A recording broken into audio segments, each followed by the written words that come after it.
Hello students, welcome to all of you. पिछली video lecture में आपने जो है एक्टिव्स और से पैसे बनाने के कुछ सामान्य नियम देखे। अब आप यहाँ देखेंगे कि चार्ट से हम जो है एक्टिव से पैसे कैसे बनाएंगे। तो प्रेजेंट, पास्ट और फ्यूचर तीन टेंस हैं। Present indefinite, present continuous, present perfect और प्रेजेंट परफेक्ट कॉन्टिन्यूअस। चौथी लाइन दोस्तों यहाँ छोटी है। इसमें क्या है कि एक्टिव से पैसिव वॉइस जो होता है वो प्रेजेंट, पास्ट और फ्यूचर के परफेक्ट कंटिन्यूअस का नहीं बनता, इसलिए यहाँ पर हमने कट का निशान लगाया है। और फ्यूचर कंटिन्यूअस का भी पैसिव वॉइस नहीं बनता है। तो आपका 1, 2, 3, 4, 5, 6, 7, 8 टेंस का एक्टिव से पैसिव बनता है और 4 का नहीं बनता। तो इस प्रकार से आपके टोटल टेंस जो हुए 8, 4, 12 हुए। अब सामान्य तौर पर अगर हम एक्टिव से पैसिव बनाना सीखें तो हम क्या देखते हैं, जैसे हमको ये अगर पता है कि हम किस टेंस में कौन सी सहायक क्रिया लगती है तो हम बहुत ही आसानी से जो है वो एक्टिव से पैसिव बना सकते हैं। जैसे यहाँ पे आपका आप टेंस में देखें, इस टेंस की सहायक क्रिया इज, एम, आर होती है। इस टेंस की सहायक क्रिया डू और डज होती है। इस टेंस की सहायक क्रिया हैज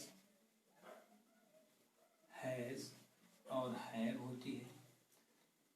ठीक, इस टेंस की सहायक क्रिया हैज, हैव, बीन होती है। यहाँ आपको डिड मिलता है, यहाँ आपको वाज और वर मिलता है, यहाँ आपको हैड मिलता है और यहाँ आपको हैड और बीन मिलता है। इस टेंस में आपको विल और शैल मिलता है। इस टेंस में आपको विल बी और शैल बी मिलता है। इस टेंस में आपको विल हैव और शैल हैव मिलता है। इसमें आपको विल, शैल, हैव, बी मिलता है। इस प्रकार से आप देख रहे होंगे कि कौन सी सहायक क्रिया जो है किस टेंस की है। अब एक्टिव से पैसिव बनाने के लिए हमें करना क्या है, जैसे प्रेजेंट इंडेफिनिट का वाक्य है, जैसे है राम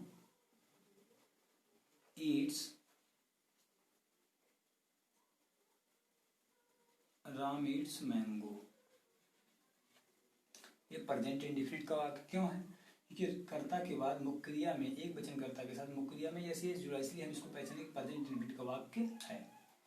अब इसको हमें पैसिव बनाना है तो हमें करना क्या है, सामान्य तौर पर एक टेंस के आगे, उसी टेंस में एक टेंस के आगे जो सहायक क्रिया है उसको हमको लेना है। जैसे यहाँ में लिखा कि मैंगो, क्योंकि पैसिव बनाते समय हम ऑब्जेक्ट को सब्जेक्ट बना लेते हैं, है ना, तो यहाँ पर मैंगो ला दिया। अब सहायक क्रिया अपने खाने के, यानी कि ये जो पड़ी लाइन है उस खाने की एक जो आगे की सहायक क्रिया उसमें से एक सहायक क्रिया लानी है। और वो सहायक क्रिया कैसे लगती है? कर्ता के वचन के अनुसार लगती है। कर्ता एक वचन है तो इज, आई है तो एम और बहुवचन है तो आर। तो मैंगो क्योंकि एक मैंगो है इसलिए हमने यहाँ पर इज लगा दिया। इस खाने के आगे वाले खाने में जो सहायक क्रिया उसको हम उठाकर इसमें लगा दिया, तो मैंगो इज।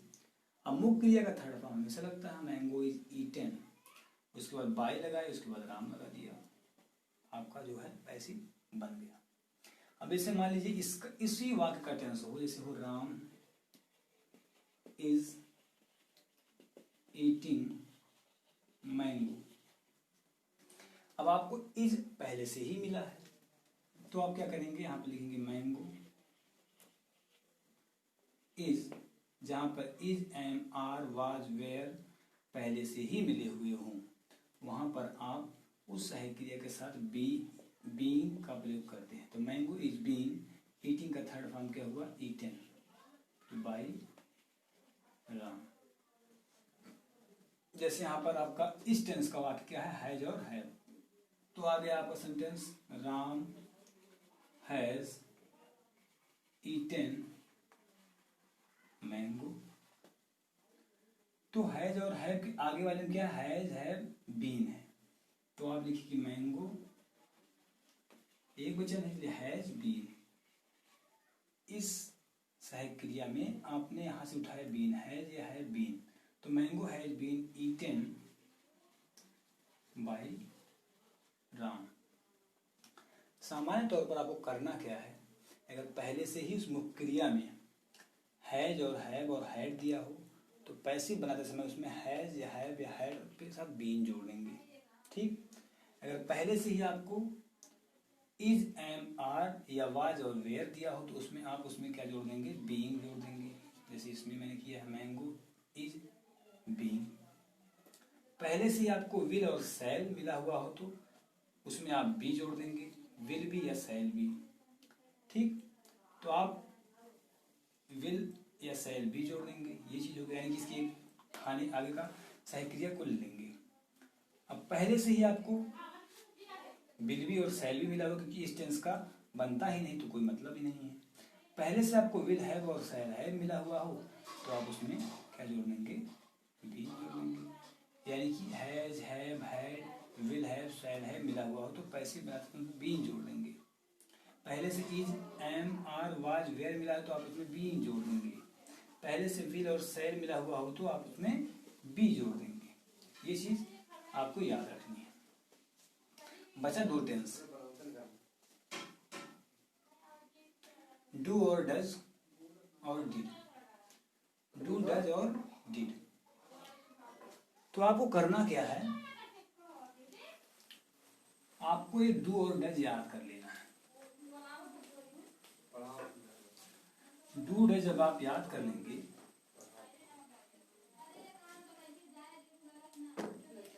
जैसे आपका Ram does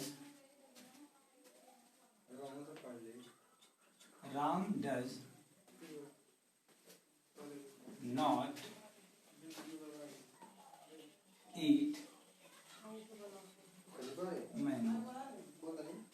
Ram does not eat mango, Ram आम नहीं खाता है, तो आप डज नॉट और या डिड नॉट का प्रयोग जब हुआ हो तो आप उसमें क्या करेंगे, अगर वो प्रेजेंट इंडेफिनिट का वाक्य हो तो इज एम आर का प्रयोग कर देंगे। अगर उसमें डिड का प्रयोग हुआ हो तो आप उसमें वाज और वेयर का प्रयोग करेंगे। जैसे इसमें दिया है राम डज नॉट ईट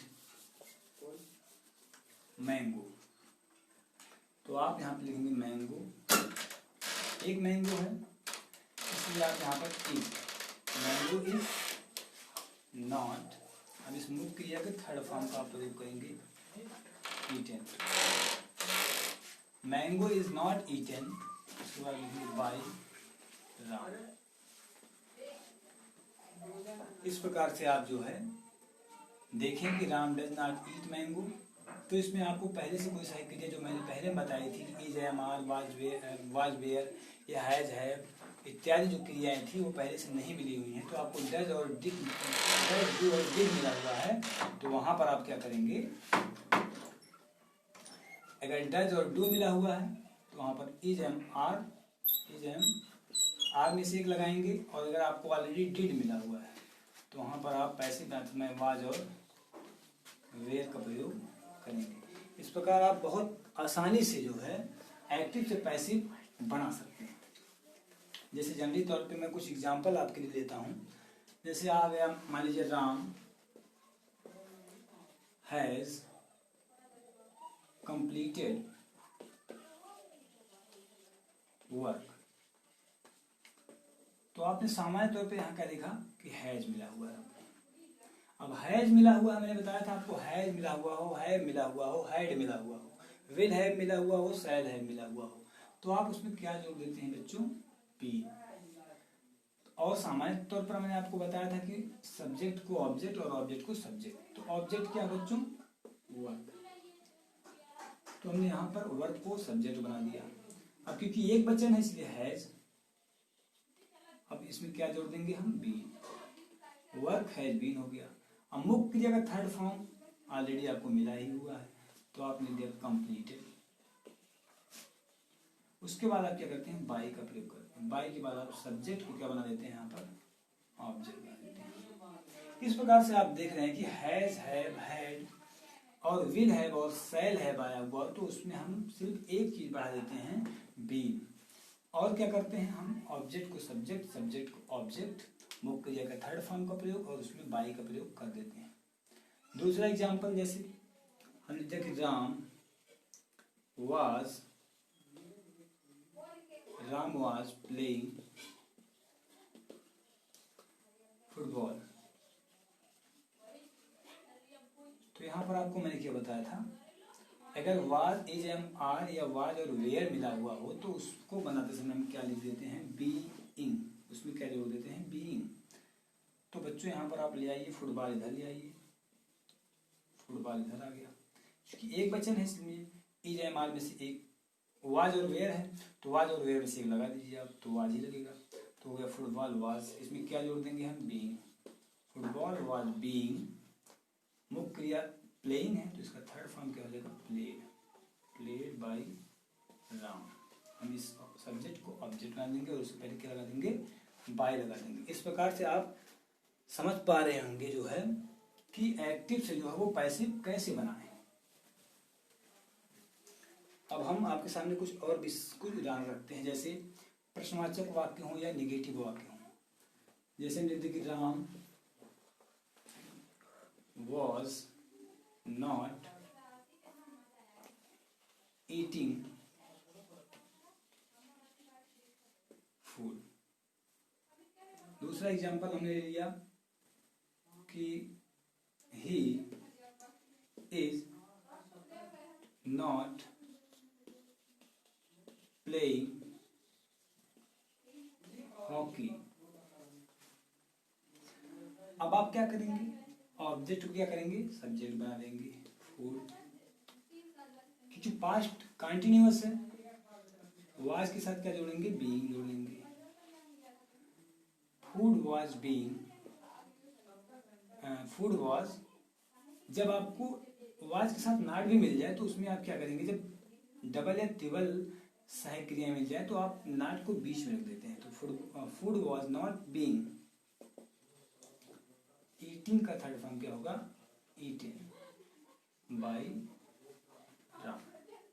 एक चीज बताना मैं जो आपको भूल गया कि जो सब्जेक्ट होता है अगर वो नाउन है तो ठीक है, यदि वो प्रोनाउन है, प्रोनाउन के बारे में आपने पढ़ा होगा, प्रोनाउन में सब्जेक्टिव, ऑब्जेक्टिव और पॉजेसिव तमाम केसेज होते हैं, उन केसेजों में जो है परिवर्तन होता है।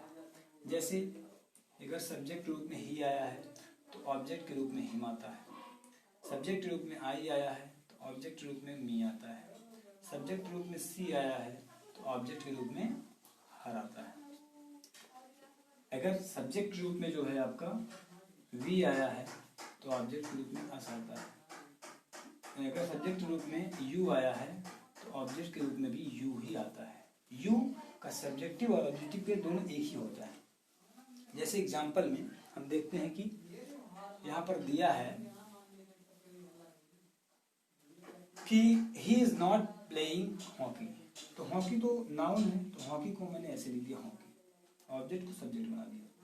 अब प्रेजेंट कंटिन्यूअस का नेगेटिव सेंटेंस है, हॉकी एक है इसलिए इज लगाया, इज नॉट, इसके साथ क्या जोड़ेंगे हम, बीइंग। अब प्लेइंग का थर्ड फॉर्म क्या होगा, प्लेड, प्लेड। उसके बाद क्या किया, बाई। उसके बाद ही जो है सब्जेक्ट है, ही जो है सब्जेक्टिव केस का प्रोनाउन है। जब हम ऑब्जेक्ट के स्थान पे इसको ले जाएंगे, क्योंकि ये सब्जेक्ट का स्थान है और ये जो आपका ऑब्जेक्ट का स्थान है, जब हम इसको ऑब्जेक्ट के स्थान पर ले जाएंगे तो ही का ऑब्जेक्टिव केस क्या होता है बच्चों, हिम। हम हिम को लिखेंगे। अगर मान लीजिए मैंने कहा आपसे आई सेड टू यू या आई सेड हिम, तो यहाँ पर आई क्या है, सब्जेक्ट है और हिम क्या है, ऑब्जेक्ट है, और सेड क्या है, वो वर्ब है। अभी हम इसको इधर ले आएंगे तो इसका सब्जेक्टिव केस क्या होगा, ही होगा, ही। अब ये पास्ट इंडिफिनिट है तो इसमें क्या करेंगे हम, ही वॉज नॉट, नहीं not, he was said by, I का ऑब्जेक्टिव केस क्या होगा, मी होगा। तो जब ऑब्जेक्ट के स्थान पर हम इसको ले जाएंगे तो वो ऑब्जेक्ट होगा, जब सब्जेक्ट के स्थान पर लाएंगे तो सब्जेक्टिव केस। हिम ऑब्जेक्ट के स्थान पर इसलिए हिम है, ऑब्जेक्टिव केस का है। अब हम इसको सब्जेक्ट के स्थान पे लाएंगे तो हम ये नहीं लिखेंगे, बल्कि उसको सब्जेक्टिव केस लिखेंगे। आई सब्जेक्ट के स्थान पे है तो सब्जेक्टिव केस को हमने लिखा है। जब इसको हम उठाकर ऑब्जेक्ट के स्थान पर रखेंगे तो वहां पर क्या होगा बच्चों, उसका ऑब्जेक्टिव केस होगा। इस प्रकार से आज आप लोगों ने जो है एक्टिव पैसिव के कुछ सामान्य चीजों को सीखा। अब अगली वीडियो लेक्चर में जो है मैं आपको